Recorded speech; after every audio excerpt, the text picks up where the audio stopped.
চালুর অপেক্ষায় city economic zone. কাল ভিডিও কনফারেন্সে উদ্বোধন করবেন প্রধানমন্ত্রী। বিনিয়োগ ৫,০০০ কোটি টাকা ছাড়িয়ে যাওয়ার প্রত্যাশা। নিরাপদ ভবন নিশ্চিতে ৩ বছর ধরে ঝুলে আছে প্রকৌশলী ও স্থপতিদের নিয়ে গঠিত কমিটির সুপারিশ। রাজুক কর্মকর্তাদের স্বার্থ রক্ষায় বাস্তবায়নে গড়িমসি অভিযোগ সংশ্লিষ্টদের।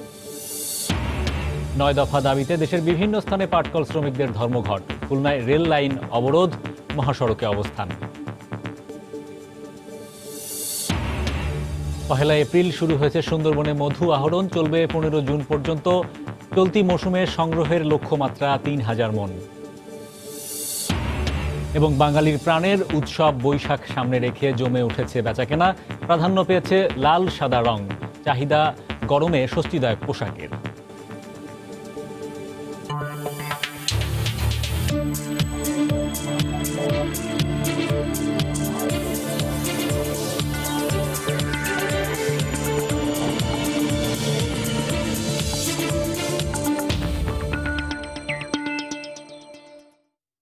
দেখছিলেন শিরোনাম। আমন্ত্রণ জানাচ্ছি দেশ ও দেশের বাইরের অর্থ বাণিজ্যের নানা খবর নিয়ে আমাদের নিয়মিত আয়োজন এ সময়ের বাণিজ্য। আপনাদের সঙ্গে আছি আমি হরিপদ সাহা। আনুষ্ঠানিক উদ্বোধনের অপেক্ষায় দেশের ষষ্ঠ বেসরকারি সিটি ইকোনমিক জোন। বুধবার গণভবন থেকে ভিডিও কনফারেন্সের মাধ্যমে এই অর্থনৈতিক অঞ্চলের উদ্বোধন করবেন প্রধানমন্ত্রী শেখ হাসিনা। সিটি গ্রুপ বলছে, সিটি ইকোনমিক জোনে দেশি বিদেশি মিলে বিনিয়োগ হবে ৫,০০০ কোটি টাকা। দেশে বিনিয়োগ বৃদ্ধিতে সিটি অর্থনৈতিক অঞ্চল খুবই গুরুত্বপূর্ণ ভূমিকা রাখবে বলে আশাবাদী বাংলাদেশ অর্থনৈতিক অঞ্চল কর্তৃপক্ষ বেজা। শামসুল হক প্রিন্সের তোলা ছবিতে শুভ খানের রিপোর্ট।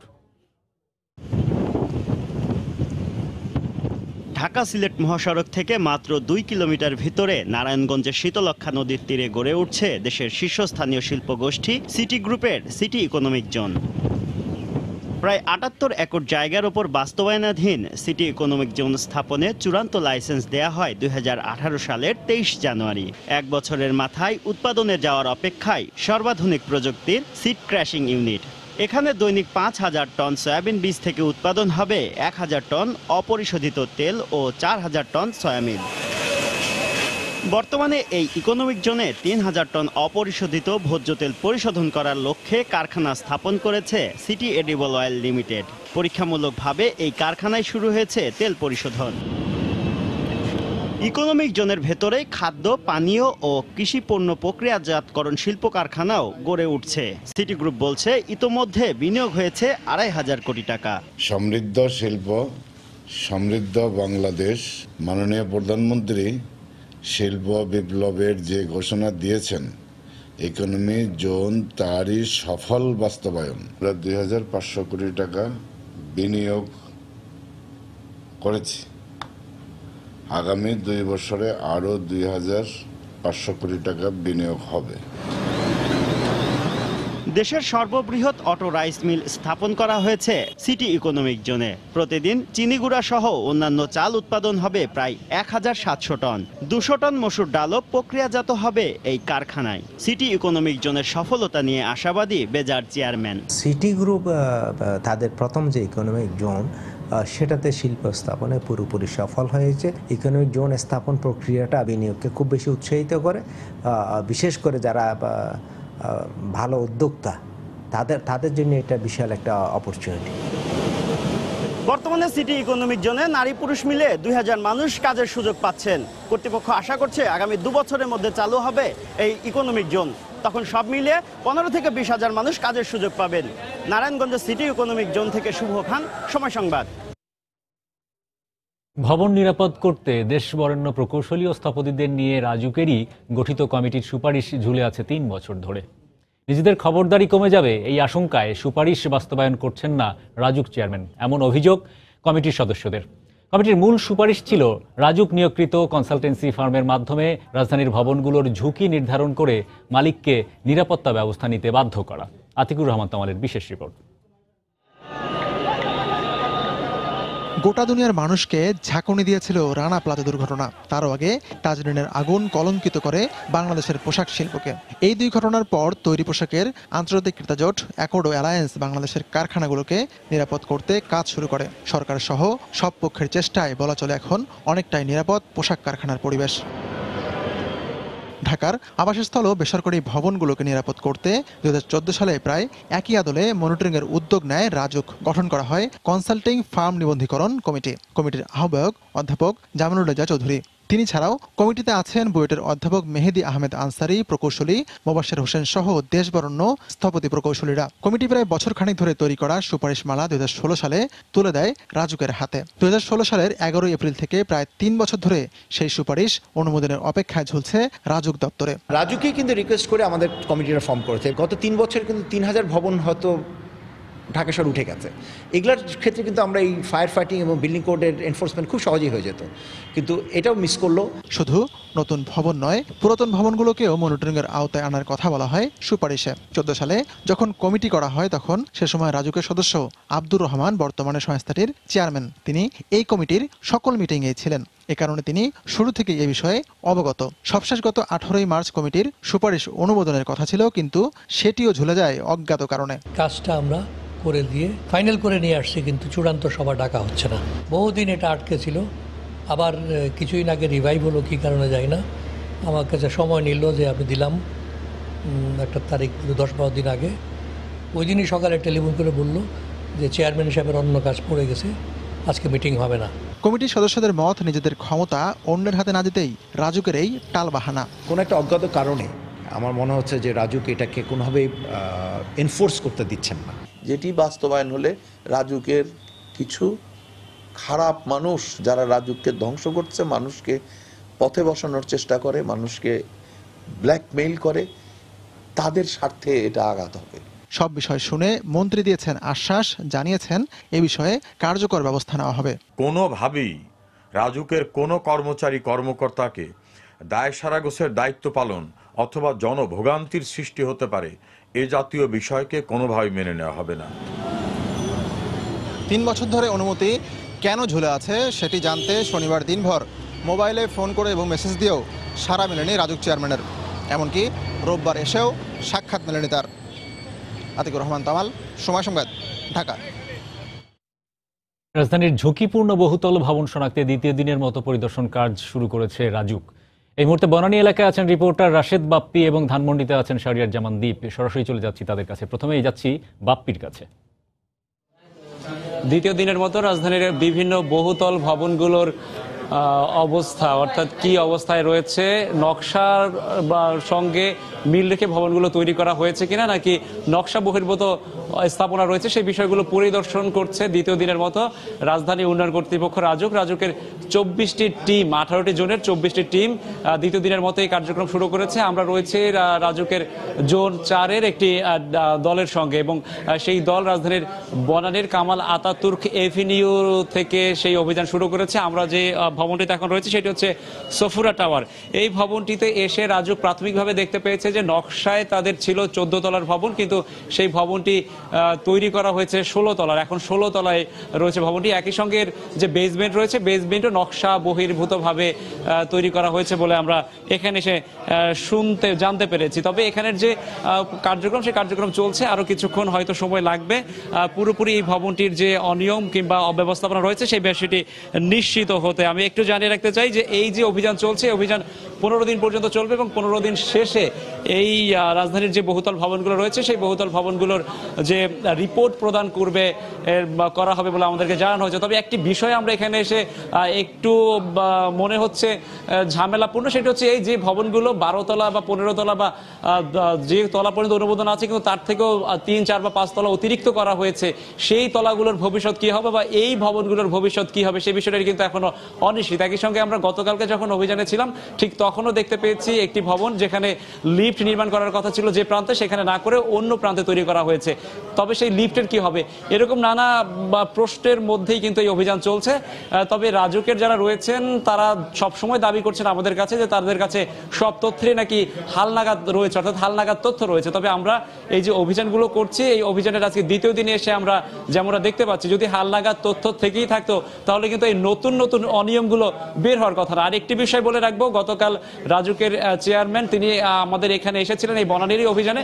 সেখানে এসে কিন্তু বিগত দিনে তাদের যে ব্যর্থতা, সেই ব্যর্থতার দায় কিন্তু তিনি স্বীকার করেছেন। যদিও তিনি বলেছেন যে তাদের জনবল বিগত দিনে ছিল না, এই জন্যই তারা নানা অনিয়ম সামাল দিতে পারেনি, ভবিষ্যতে তারা এইসব অনিয়ম সামাল দিতে পারবেন বলে তারা আশাবাদ ব্যক্ত করেছেন। এই মুহূর্তে ধানমন্ডিতে আছেন সহকর্মী শাহরিয়ার জামান দীপ, সেখানে অভিযান চলছে। দীপ, সেখানকার খবর যদি আমাদেরকে একটু বলতেন। ধন্যবাদ বাপ্পি। সহকর্মী বাপ্পি ঠিক যেমনটি বলছিলেন যে 10 তলার উপরে যে ভবনগুলো রয়েছে সেই ভবনগুলোর তথ্য সংগ্রহ যে রাজুকের অভিযান আজকে দ্বিতীয় দিনের মতো সকাল 11টায় শুরু হয়েছে ধানমন্ডিতে। এখানে একটি ভবনে তারা সেই তথ্যগুলো সংগ্রহ করছেন। যতটুকু আমরা দেখতে পেয়েছি যে এখানে আসার পরেই তারা ভবনটির যে মূল নকশা রয়েছে সেই নকশাটি দেখছেন এবং নকশার সাথে সাথে ভবনটি অনুমোদন কত তলা রয়েছে সেই বিষয়গুলো দেখছেন যে অগ্নি নির্বাপক ব্যবস্থা আছে কিনা, জরুরি প্রয়োজনে যে বের হওয়ার সিঁড়ি সেটি রয়েছে কিনা। এছাড়া তারা দেখছেন যে ভবনটি অনুমোদন রাজুকের থেকে যে নকশা করা হচ্ছে সেই নকশাটি আছে কিনা বা তার নকশার সাথে অন্য কিছু যুক্ত করেছেন কিনা, সার্বিক বিষয়গুলো তারা দেখছেন। এছাড়া সিভিল অ্যাভিয়েশন কর্তৃপক্ষ তাদেরকে যত তলার অনুমতি দিয়েছিল তত তলা আছে কিনা সেই বিষয়টি তারা দেখছেন। একটু জানিয়ে রাখতে চাই যে রাজুকের একজন পরিচালকের নেতৃত্বে এখানে কিন্তু এই দলটি তথ্য সংগ্রহ করছেন এবং তারা যেটি বলেছেন যে আরও 5 দিন তারা তথ্য সংগ্রহ করবেন, অর্থাৎ গতকাল থেকে শুরু হয়েছে যেটি, তারা 1 সপ্তাহ তথ্য সংগ্রহ করবেন। পরবর্তীতে 1 সপ্তাহ তারা এই তথ্যগুলো বিভিন্নভাবে তারা বিশ্লেষণ করবেন। পরবর্তী 15 দিন পর তারা এই তথ্যগুলো রাজুকের চেয়ারম্যানের মাধ্যমে যতটুকু আমরা জানতে পেরেছি তারা এই সংবাদ সম্মেলনের মাধ্যমে এই তথ্যগুলো তুলে ধরবেন। তারা যেটি বলছে যে এখন পর্যন্ত যে ভবনটিতে তারা এসেছেন তথ্য সংগ্রহের জন্য, তারা তথ্য সংগ্রহের প্রাথমিক অবস্থায় রয়েছেন। এই তথ্যগুলো সংগ্রহের পর তারা আসলে মেপে দেখবেন যে রাজুকের থেকে অনুমোদনের পরে যেই বিবরণ তাদের দেওয়া হয়েছিল সেই বিবরণটি ঠিকমতো আছে কিনা সেই বিষয়গুলো তারা দেখবেন। এর পরবর্তীতে আসলে তারা বলতে পারবেন যে এই ভবনটিতে কোনো ধরনের ব্যত্যয় হয়েছে কিনা। যতটুকু আমাদের কাছে সর্বশেষ তথ্য রয়েছে যে গতকাল 5টি ভবনে তারা এই তথ্য সংগ্রহ কার্যক্রম চালিয়েছে। তারা বলেছে এই 5টির মধ্যে 4টির মধ্যেই তারা কিন্তু ব্যত্যয় পেয়েছে। তারা যেটি বলছে বেশ কিছু নির্মাণাধীন ভবন পেয়েছেন, যে নির্মাণাধীন ভবনগুলো পরিপূর্ণ নির্মাণ শেষ না করেই তারা কিন্তু বাণিজ্যিক হিসাবে কার্যক্রম শুরু করে দিয়েছে। এছাড়া তারা আরও বেশ কয়েকটি ভবন পেয়েছেন যেগুলো আসলে রাজুকের ব্যবহার উপযোগী অনুমতি না নিয়ে কিন্তু কার্যক্রম শুরু করে দিয়েছেন। তো এখান থেকে আসলে সর্বশেষ যে তথ্যটি আমার কাছে ছিল যে সকাল 11টা থেকে রাজুকের যে তথ্য সংগ্রহ কার্যক্রম সেটি দ্বিতীয় দিনের মতো শুরু হয়েছে এবং তারা বলেছে যে আজকে ধানমন্ডির আরও বেশ কয়েকটি জায়গায় তারা এই তথ্য সংগ্রহ কার্যক্রম চালিয়ে যাবেন। দর্শক, ঝুঁকিপূর্ণ ভবন শনাক্তকরণে রাজুকের যে পরিদর্শন কার্যক্রম শুরু হয়েছে সেসব খবরাখবরই আমাদেরকে জানাচ্ছিলেন বনানী থেকে রাশেদ বাপ্পি এবং ধানমন্ডি থেকে শাহরিয়ার জামান দীপ। এদিকে কোনো রকম অগ্নি নির্বাপন ব্যবস্থা ছাড়াই বছরের পর বছর কার্যক্রম চালাচ্ছে পর্যটন শহর কক্সবাজারের 400-র বেশি হোটেল, মোটেল ও রিসোর্ট। অথচ এসব স্থাপনায় বছর জুড়ে থাকছেন 20 লাখেরও বেশি পর্যটক। রাজধানী ঢাকায় একের পর এক আগুনের ঘটনায় আতঙ্কিত করে তুলেছে পর্যটকদেরও। ফায়ার সার্ভিস বলছে বারবার তাগাদা দিলেও কোনো তোয়াক্কা করছে না হোটেল কর্তৃপক্ষ। সুজাউদ্দিন রুবেলের তথ্য, মোহাম্মদ ফরাজের ছবি নিয়ে রিপোর্ট।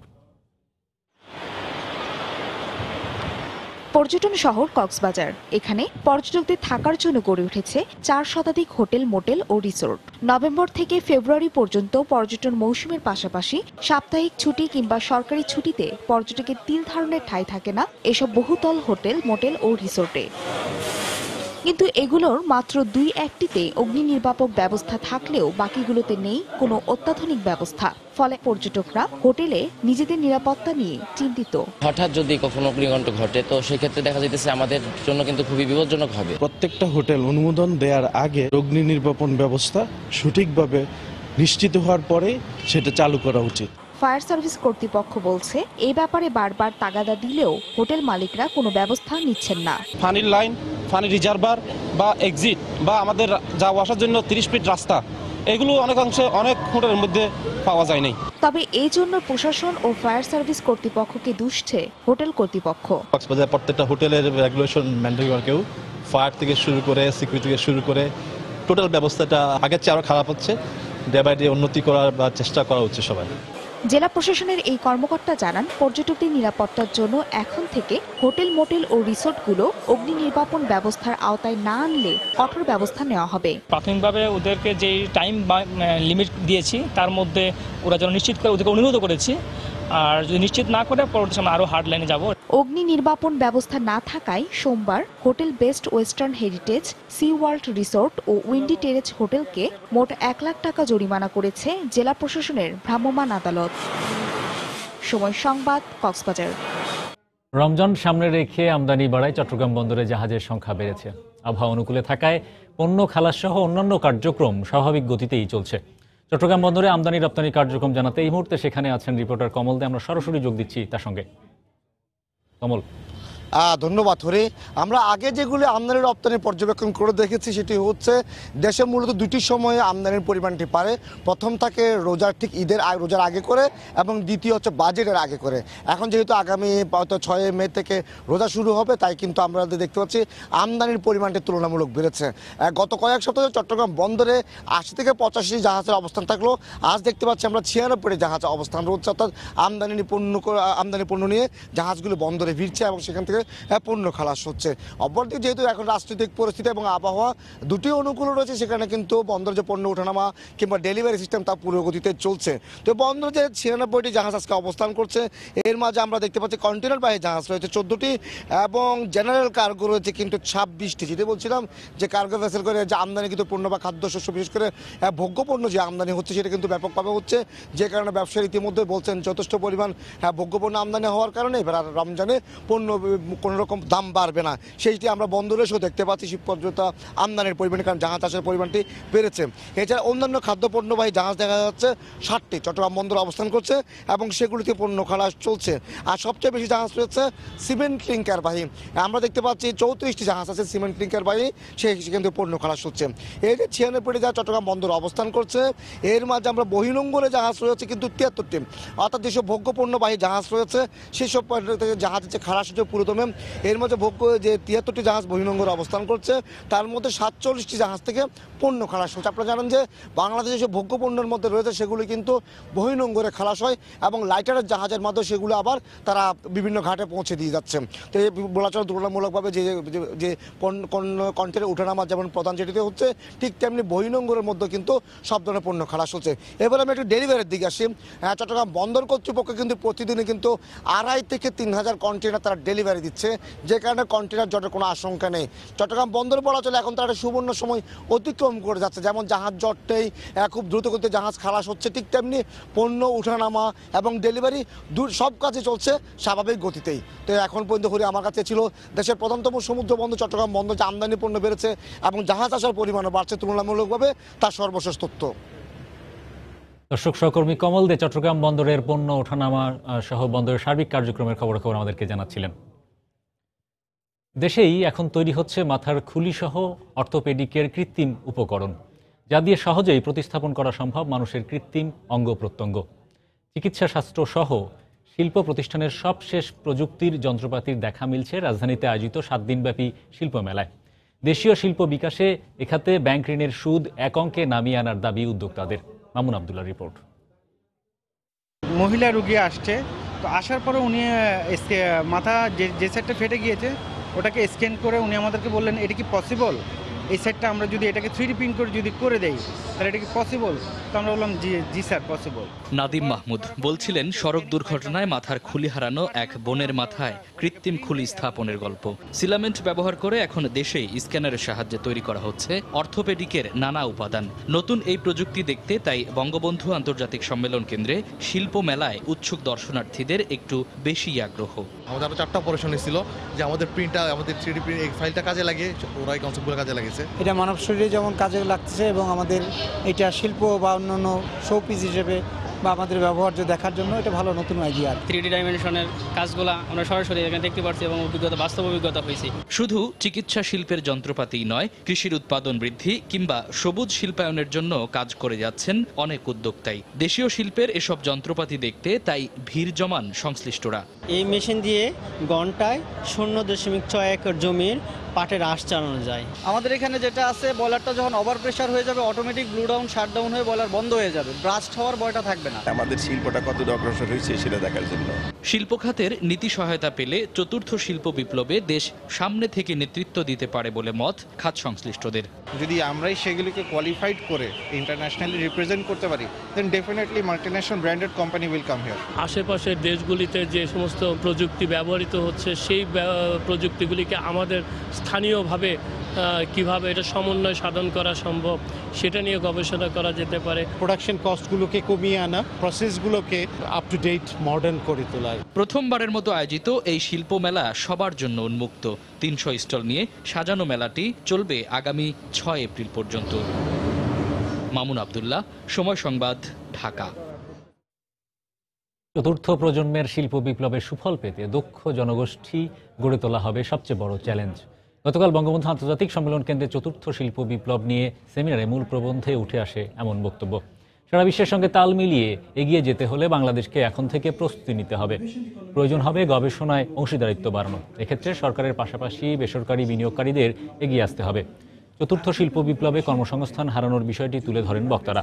তবে বিকল্প কর্মসংস্থান সৃষ্টিতে আগে থেকেই সতর্ক থাকার পরামর্শ দেন তারা।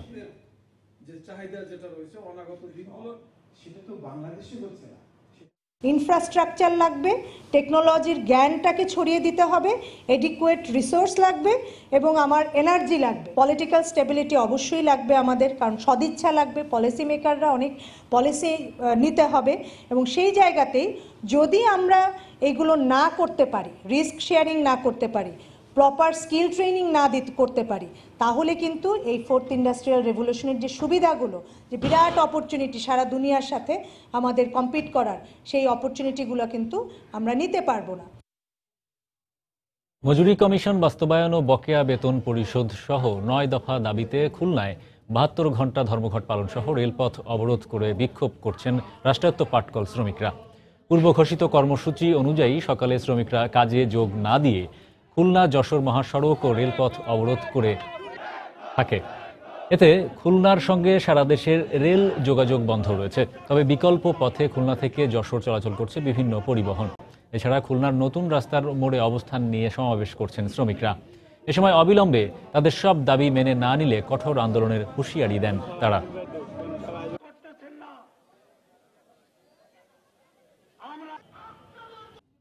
সরকারি প্রতিষ্ঠান বাংলাদেশ কৃষি উন্নয়ন কর্পোরেশন বিএডিসির সবজি ও মৎস্য হিমাগারে মেয়াদোত্তীর্ণ মাংস মিষ্টি রাখার দায়ে 5 বেসরকারি প্রতিষ্ঠানকে 41 লাখ টাকা জরিমানা করেছেন র্যাবের ভ্রাম্যমাণ আদালত। গতকাল সন্ধ্যায় রাজধানীর বিমানবন্দর এলাকায় র্যাব সদর দপ্তরের পাশে বিএডিসির হিমাগারে নির্বাহী ম্যাজিস্ট্রেট সারোয়ার আলমের নেতৃত্বে অভিযান চালায় র্যাবের ভ্রাম্যমাণ আদালত। এ সময় হিমাগার থেকে 345 মণ আমদানিকৃত মাংস, 110 মণ মিষ্টি সহ মেয়াদোত্তীর্ণ বিভিন্ন পণ্য জব্দ করা হয়। অভিযানে রেন পাওয়ার ইঞ্জিনিয়ারিংকে 15 লাখ টাকা, আলিবাবা সুইটসকে 10 লাখ টাকা, ইউনিভার্সাল ট্রেডিং হাউসকে 6 লাখ টাকা, জাফর অ্যান্ড কোম্পানিকে 6 লাখ এবং ক্যাঙ্গারু অ্যান্ড কোম্পানিকে 4 লাখ টাকা করে জরিমানা করা হয়। বিধান না থাকলেও মাছ ও সবজির হিমাগারে মাংস ও মিষ্টি রাখার জন্য বিএডিসির সংশ্লিষ্ট কর্মকর্তাদের বিরুদ্ধে ব্যবস্থা নিতে কৃষি মন্ত্রণালয়ের কাছে আবেদন করা হবে বলে জানান নির্বাহী ম্যাজিস্ট্রেট।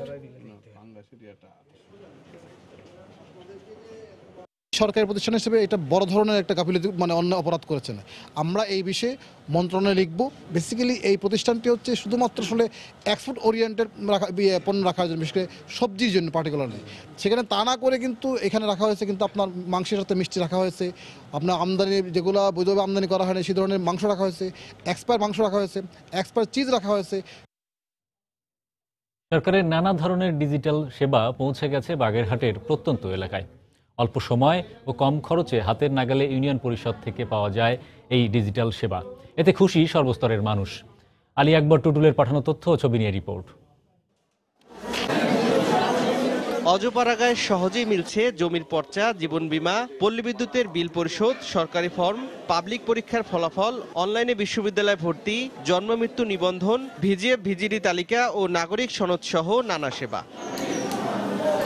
সরকারের ডিজিটাল সেবার আওতায় বদলে যাচ্ছে বাগেরহাটের গ্রামগুলো। ইউনিয়ন পরিষদ থেকে কোনো প্রকার বিড়ম্বনা ছাড়াই 106 ধরনের ডিজিটাল সেবা দেয়া হচ্ছে। এর মধ্যে বিনামূল্যে 67টি ও নামমাত্র অর্থের বিনিময়ে দেয়া হচ্ছে 39টি সেবা। কাগজপত্র ফটোকপি করা, সার্টিফিকেট ফটোকপি করা সব আমরা এই জায়গায় কাছাকাছি পাচ্ছি। ইউনিয়ন পরিষদের ওয়াইফাই চালাই, আমরা এদের অনেক সেবা পাই। প্রায় 400-500 টাকা ইনকাম হয় এবং 20 থেকে 25 জন মানুষের সেবা দিয়ে থাকে।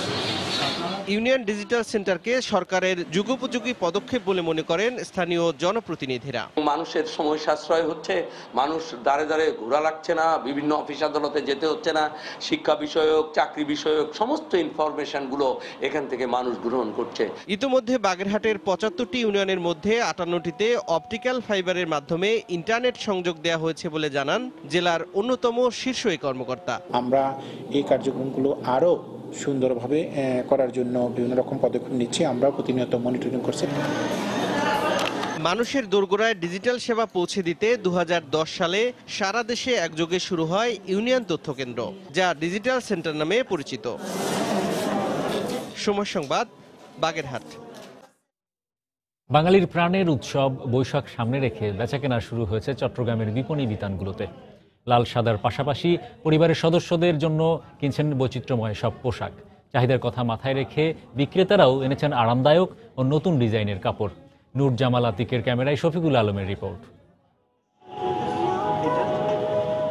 বৈশাখের রঙে রাঙাতে তৈরি হচ্ছে গোটা বাঙালি, তাই প্রাণের উৎসবকে সামনে রেখে লাল সাদার রঙে শিশুটিকে রাঙাতে এই দম্পতি এসেছিলেন চট্টগ্রাম নগরীর নাসিরাবাদের দেশীয় দশে। শিশুটির পাশাপাশি ডিজেদের জন্য কিনেছেন বাহারি রং আর ডিজাইনের দেশীয় কাপড়। মূলত আজকে এসেছি বৈশাখ উপলক্ষে জামা নিতে, নতুন জামা পরে বছরের প্রথম দিন শুরু করতে চাচ্ছিলাম। আমরা উৎসব করতে পছন্দ করি, তো যখনই কোনো উৎসব পাই সেখানে সবাই আনন্দ করতে চাই।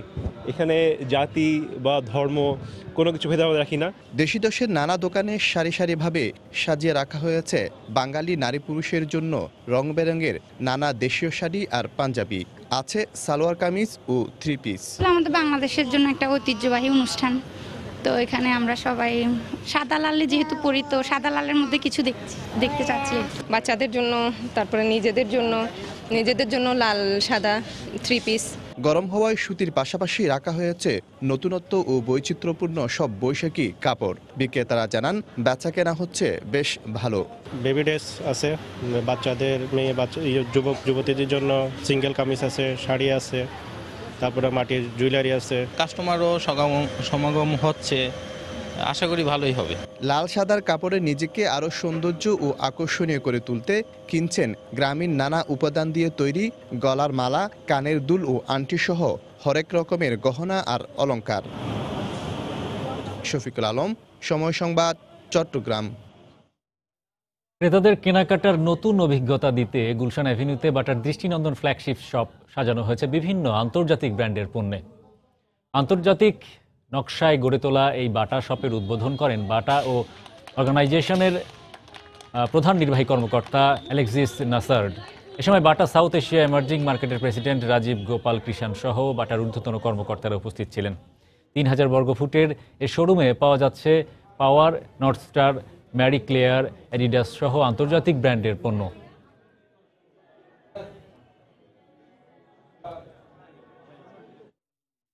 ফার্স্ট সিকিউরিটি ইসলামী ব্যাংকের নড়িয়া শাখা নতুন ঠিকানায় স্থানান্তর করা হয়েছে। নড়িয়া শাখা চাকত বাজার শরীয়তপুরের স্থানান্তর করা হয়েছে। ব্যাংকের ব্যবস্থাপনা পরিচালক সৈয়দ ওয়াসেক মোহাম্মদ আলী এ ভবনের উদ্বোধন করেন। এ সময় ব্যাংকের জেনারেল সার্ভিসেস ডিভিশনের প্রধান এস.এম. নজরুল ইসলাম সহ ব্যাংকের ঊর্ধ্বতন কর্মকর্তারা উপস্থিত ছিলেন।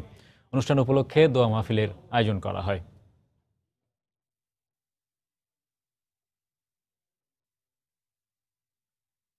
এসিআই বাজারে নিয়ে এসেছে ফ্রিডম অ্যান্টিব্যাকটেরিয়াল ইন্টিমেট ওয়াশ ও ফ্রিডম হেয়ার রিমুভাল ক্রিম।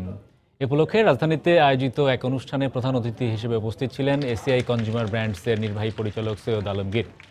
স্বাস্থ্যকর এ পণ্য পাওয়া যাবে ওষুধের দোকানগুলোতেও।